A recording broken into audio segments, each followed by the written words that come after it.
नमस्कार respected parents and friends. आज हम लोग डिस्कस करने वाले हैं कि online classes bye and how. ये बहुत चर्चा का विषय है आजकल कि स्कूल्स ऑनलाइन क्लासेस क्यों लगा रहा है और अगर लगा रहा है तो उसमें हमें ये समस्याएं आ रही हैं। तो एक छोटा सा प्रयास है कि हम समझें कि ऑनलाइन क्लासेस की दरकार क्यों है, ज़रूरत क्यों है और जो समस्याएँ आ रही हैं ऑनलाइन क्लासेस से उसके तत्कालिक समाधान क्या हो सकते हैं। तो सबसे पहले हम समझते हैं कि ऑनलाइन क्लासेस वाई क्यों। तो उसका सबसे बड़ा रीज़न तो है कोविड-19, जिसकी वजह से लॉकडाउन हुआ और लॉकडाउन के बाद सब कुछ चीज़ें धीरे धीरे ओपन हो रही है। लेकिन हमें पता है स्कूल्स और बच्चे ये सबसे आखिरी में इन चीज़ों पर जाया जाएगा क्योंकि सबसे क्रूशल होगा इनके लिए कुछ भी निर्णय लेना। तो कोविड एक बहुत बड़ा विषय है, लॉकडाउन एक कारण है इसका, ऑनलाइन क्लासेस। दूसरा है सेफ्टी। हम जान रहे हैं कि पर्टिकुलर एज ग्रुप को स्पेसिफिकली बच्चों के लिए और बुज़ुर्गों के लिए, दोनों ही ग्रुप के लिए ये बीमारी जो है ज़्यादा घातक है। इसलिए हमें उनकी सेफ्टी के लिए भी हम स्कूल्स रन नहीं कर पा रहे हैं या ऑनलाइन माध्यम ही हमारे पास है जिससे हम उनकी एजुकेशन को कंटिन्यू रख सकें। और तीसरा रीज़न एजुकेशन है कि हम चाहते हैं एजुकेशन कंटिन्यू रहे, इसीलिए ऑनलाइन क्लासेस लगाना ज़रूरी है ताकि बच्चे का पूरा साल, एक लंबे समय हम देख रहे हैं मार्च से लॉकडाउन स्टार्ट हुआ है तब से बच्चे की पढ़ाई जो है बाधित है। तो किसी भी प्रकार से चाहे ऑनलाइन क्लासेस हो या यूट्यूब लिंक्स हो या कोई भी ऐसा प्रयास जिससे बच्चों की पढ़ाई जारी रखी जा सकती है, उसमें से एक माध्यम और सशक्त माध्यम ऑनलाइन क्लासेस हैं। इसलिए अधिकांश स्कूल ऑनलाइन क्लासेस ले रहे हैं। एक जो बहुत बड़ा ह्यूमर है हमारे आसपास की स्कूल चाहती है कि नया सेशन का फ़ी उनको मिल जाए या फीस के लिए प्रोपेगेंडा है स्कूल का कि वो फीस लेना चाहती है पेरेंट्स से, इसीलिए वो ऑनलाइन क्लासेस लगा रही है। नो डाउट ऑनलाइन क्लासेस लगाने में भी कुछ एक्सपेंसेस स्कूल्स के हैं, टीचर्स को उनको पे करना होता है, ये सारी बातें हैं।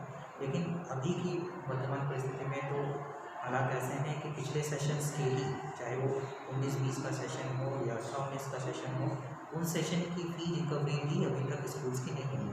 सामान्यतः हम देखते हैं कि फाइनल एग्ज़ाम से पहले या एग्ज़ाम रिजल्ट डिक्लेरेशन के आसपास फ़ी रिकवरी का एक बड़ा वो इम्पॉर्टेंट पार्ट होता है। लेकिन क्योंकि इस बार एग्ज़ाम्स भी प्रॉपर्ली कंडक्ट नहीं हो पाए कोविड और लॉकडाउन की वजह से, और रिज़ल्ट्स भी ऑनलाइन ही हम लोगों ने डिक्लेयर किए, तो अल्टीमेटली फ़ीस तो अभी अधिकांश स्कूलों की पिछले सत्रों की ही बाकी है। नए सत्र की फ़ीस की कोई भी स्कूल अभी बात नहीं कर रहा है। बात कर भी रहे होंगे तो कुछ ही स्कूल्स होंगे, पर अधिकांश स्कूल अपने पिछले सत्र की फ़ीस की लड़ाई ही लड़ रहे हैं। तो ये जो एक ह्यूमर है ये गलत है। दूसरा एक ह्यूमर जो हम आगे बात करेंगे वो है स्क्रीन टाइम का, जो हम हाउ में डिस्कस करेंगे। अब बात आती है कि ऑनलाइन क्लासेस जारी रखना ज़रूरी इसलिए है ताकि बच्चों की पढ़ाई चलती रहे। अभी हम लोग तय नहीं कर सकते हैं स्कूल्स कब तक खुलेंगे। कुछ निर्देश हमें मिले हैं गवर्नमेंट की ओर से कि शायद 15 अगस्त के बाद इसके लिए प्रयास किया जाएगा। NCERT ने भी इसके लिए अपना एक मापदंड या एक ड्राफ्ट भेजा है गवर्नमेंट को, जिसके तहत स्कूल्स को धीरे धीरे ओपन किया जाएगा, बड़ी क्लासेस पे, छोटी क्लासेस को। उसके आउटकम्स पे भी वो बेसिस डिपेंड करेगा कि चीज़ें किस तरह से ओपन होंगी। अब हम बात करते हैं, बहुत सारे पेरेंट्स इसमें हमें मिले हैं जो हम ऑनलाइन क्लासेस लगा रहे हैं, बहुत सपोर्टिव है। लेकिन ऑनलाइन क्लासेस क्योंकि इसके लिए कोई भी स्कूल तैयार नहीं था या इसकी कोई व्यवस्था हमारी या ट्रेनिंग हमारी थी नहीं, तो एक समय लगा जिसमें इससे रिलेटेड चैलेंजेस को हमने समझा और लगातार प्रयास कर रहे हैं कि उन चैलेंजेस से ओवरकम हो सकें और एजुकेशन का जो प्रोसेस है वो कंटिन्यू रह सके। सबसे पहला चैलेंज ये था कि नेटवर्क का इशू कुछ जो ग्रामीण क्षेत्र के बच्चे हैं उनके साथ है। तो नो डाउट मोबाइल फ़ोन हम लोग गाँव में भी चला रहे हैं, तो किसी न किसी पर्टिकुलर सर्विस प्रोवाइडर का नेटवर्क अच्छा होगा। अगर हमारे मोबाइल में नेटवर्क नहीं है तो उसका सोल्यूशन यही है, या तो हम उसको स्विच करें किसी और नेटवर्क के साथ, या फिर स्कूल्स जो है सिर्फ ऑनलाइन क्लासेस नहीं ले रहे हैं, वो अपने वीडियोस भी प्रोवाइड कर रहे हैं, चाहे वो यूट्यूब लिंक के थ्रू हो या, तो जब नेटवर्क बेहतर हो तो हम उस पर्टिकुलर ड्यूरेशन में उससे डील कर सकते हैं। या सर्विस प्रोवाइडर को पहले कंप्लेन करें और कंप्लेन का सोल्यूशन नहीं मिले तो हम स्विच भी कर सकते हैं। तो ये एक समाधान हो सकता है जो नेटवर्क से रिलेटेड बात हो सकती है। फिर घर पर एक ही स्मार्टफोन है, वो पेरेंट या पिताजी या घर के एल्डर जो है वो अपने साथ लेकर जाते हैं।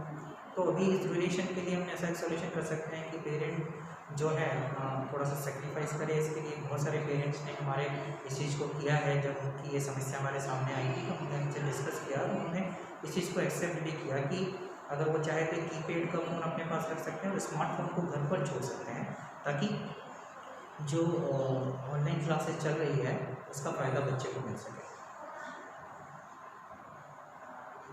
और इसके अलावा वीडियो वाला ऑप्शन यहाँ पर भी काम करता है कि अगर एक स्मार्टफोन ही है तो शाम को भी पिताजी जब घर वापस आते हैं तो वीडियो जो है वो बच्चों को अवेलेबल हो सकती है।